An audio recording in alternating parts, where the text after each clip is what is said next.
Hello and welcome to the Afia Salam show, the show where we try to bring to you some elements of positivity which committed people are bringing here into the environment in Pakistan. And my guest today is Jeremy Higgs, who is the Director of Operations of Eco Energy Finance. And his organization, seeing the energy crunch that we are in, is trying to bring to us alternate energy solutions. And I think I will just let him tell us more about it. So Jeremy, welcome to the show. Thank you. And what exactly do you do in Eco Energy Finance? Sure. So Eco Energy Finance works with rural customers, rural communities in Pakistan, and at the moment we're just working in Sindh. But what we're trying to do is bring renewable energy solutions to those communities, and particularly communities that don't have any electricity at the moment. So what kind of renewable energy? At the moment we're using solar products, and so they have a small solar panel attached to a lantern and a cell phone charger as well. The idea is that we can displace kerosene and the harmful effects that it has, and provide a cleaner, more environmentally friendly solution. And cheaper. And cheaper as well in the long run. Is it okay? Have you done your calculations that this is definitely cheaper? And what about the communities?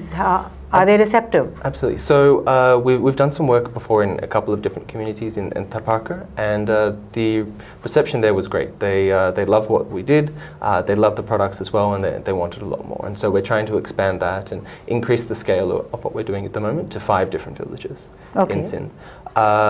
In the long run, it does pay off, because the product that we're using is you pay it once, or you pay for it over a course of 3 or 6 months, and then you don't have to pay anything else for it. Whereas if you're using a torch, which uses batteries, or if you're using kerosene, there's an ongoing monthly cost based on how much you use. Absolutely. So can you just describe it and how it works? Well, basically how it works is that there's a small lantern about this size, and there's an attached solar panel. You keep the panel on the roof of your house, for example. During the day, you charge it for 8 hours, and then at night you can use the lantern for another 8 hours. Another 8 hours. I mean, that is. And I believe the interesting thing is, the additional thing is that you have a small little jack with which the cell phones can be. Absolutely. Well, everyone uses cell phones, even in some of these rural areas that don't have electricity. So there is a cell phone charger, and people can charge the cell phones off that, and it allows them to actually access. So this opens up huge possibilities, because the cell phone footprint in Pakistan, of course, is about one of the largest in the world, and I myself have seen these rural communities that even if they don't have enough food to eat, almost at least one member of the household does own a cell phone. Absolutely. And that allows for so many possibilities of communications, how they can get in touch with the outside world, and how the outside world can get in touch with them. We actually went to this village in near Nagar Parker in Tarparker, and this is a tiny village of 150 households, no electricity, no running water. They had hand pumps that they had to walk to quite a far way away, but they had cell phones. So at least one person in each house, or amongst a couple of households, they'll have one, and they use that to call the nearest village, to organize transport, to organize business and the different produce that they make, things like that. So everyone uses it, and if we can provide some way for them to charge their cell phones rather than having to go to an entirely another village. Is that what they do right now? If they don't have electricity? If they don't have electricity and they don't have any way to charge it, then absolutely. They have to drive 20 kilometers or get... Just to charge the phone? Just to charge their phone. So then this is almost revolutionary, and I'd like to point out over here that there's another social social element attached to this, that many of the villages where there is no electricity, the women tend not to drink water. And this is an interesting thing that was narrated to me by another gentleman who has been on our show, who also works with our communities. And he said that the women wouldn't take liquid like tea or water in the daytime, because in the night they would want to avoid going to the washrooms, which are on the outskirts of their villages. That's true.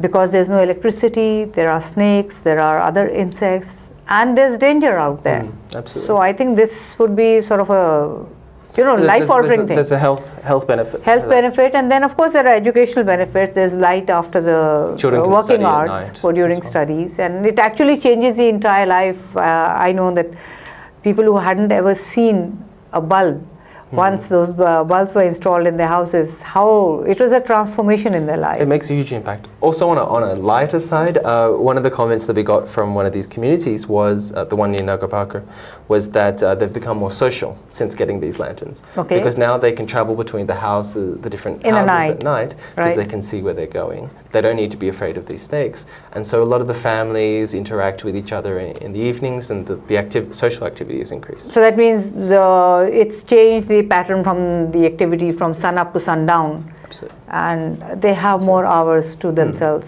So, I mean, there's quite a large impact there, whether you're talking about health as a result of kerosene or the urinary tract infections, to social.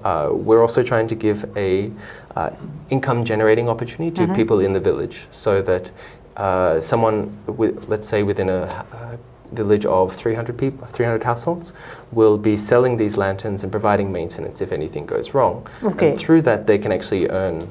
So who's training them to keep for this maintenance? We'll be working with them and actually providing them that training. That's sort of a livelihood component of your project. Absolutely. So your organization is known as Eco Energy Finance. So Correct. how does that finance element work? So actually what we're doing at the moment is partnering with different organizations across Sindh, Okay. who can, one, help us work with these communities, because as an outsider we need people who already have an existing relationship, Right. who can say that yes, we'll work with you, we'll identify villages, we'll identify reliable people who will be your on the ground I mean, like person. community-based organizations. Absolutely. Okay. Or rural support programs Right. as well. And then on top of that, what we're also looking to do is, since the product is just outside the range of what someone can afford to pay up Sure. front, Yeah. we want to provide some sort of financing where they pay a smaller amount over the course of 3 months or 6 months, and that essentially offsets what they're probably using with kerosene as well. So it's not like they're spending any more than what they are. at Have the you moment. started implementing this? Do you know that the returns will be there, that the money will come back for the next, or you? Well, this is just a plan right trying. now. So it's 5 villages. It's a pilot to really test all of this out. Okay, so it hasn't yet started, but this is the plan. This is the plan. We've done a couple of smaller distributions in Okay. one village at a time, All 30 right. lanterns, things like that. How long do they last? These lanterns, the weakest link here is the battery, as with everything that's battery operated, and they'll last around 18 months to 2 years. But the lanterns are quite durable, and the photovoltaic panel itself, solar panel itself, will last 5-10 years at least. Rough usage out in the, weathering the elements. Yep. Quite Provided no one smashes the glass, it's fine. Oh, well, that's different. That's obviously a weak point. Yeah, But that is we'll also obviously train people to take care of these products as well. If they've invested their own money into it, then they they're more usually likely do. to, Yeah, they usually take do. care. But and I think the portability element of it is also very good. But have you also considered using these lanterns as a street lighting? Can they be that's used? possible. They're a little bit small for that. They're probably not powerful enough. Okay. But there are other products that we will eventually expand into using, whether it's water pumps or street lights, that can make a huge difference to the larger solar home systems that can power multiple lamps, can power fans, TVs, things like that. We'll move our way up to that, but what we're trying to do at the moment is really start small, something that is very, very focused, and we'll get our model right, we'll get our distribution Right. done, so we know that it works, we know people are interested, and how they're willing to pay for it, and all of those smaller modalities. And then once we have that done, then we can move into these other products. So then you will be moving towards the urban markets as well. Yes. Okay, so now talking about the markets, where are these lanterns made? They're all made in China, as with most. As with everything.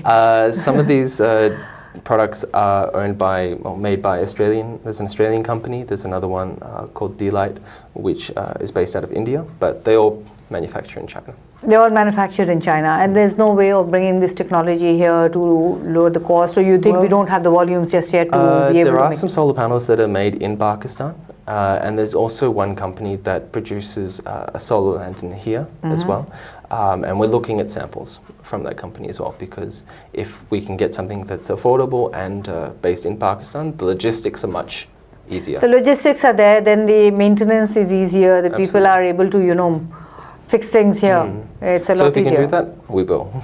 Okay. But So at the moment, we're just trying a couple of different products as well, because at the end of the day, it's not really up to us, it's more the consumer. So that these rural communities that we're working with, if they prefer one over the other because they find certain features more useful, then that's what we'll go with. So that means you will be offering them these options.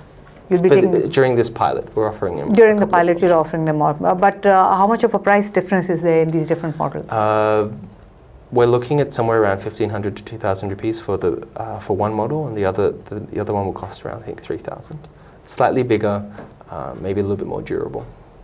Okay, so the local one is more expensive, or the local one? Those are two. The local one is a little bit more expensive than that. It's around 5,000, 6,000 rupees. And you think the reason is because of the material or because of the low volumes? It's probably low volume. Low volume. The other two are producing, hundreds of thousands or millions of these products per year. So, economies of scale. Exactly. Yeah. All right. Okay, that's really great, and I wish you all the best. And I think in these times of an energy crisis, and especially in those parts of our country where even if the on-grid facility is provided, look at the cost. How many of those poor rural communities can bear the cost of electricity? So I think this alternate energy is the way to go. And we are blessed with so much of sunlight and so much of wind. So there's a free resource available for us, and all we need to do is to harness it to our benefit. Absolutely. So good going. Yeah, thank you very much. Thank My you, pleasure. Vijay. Thank you.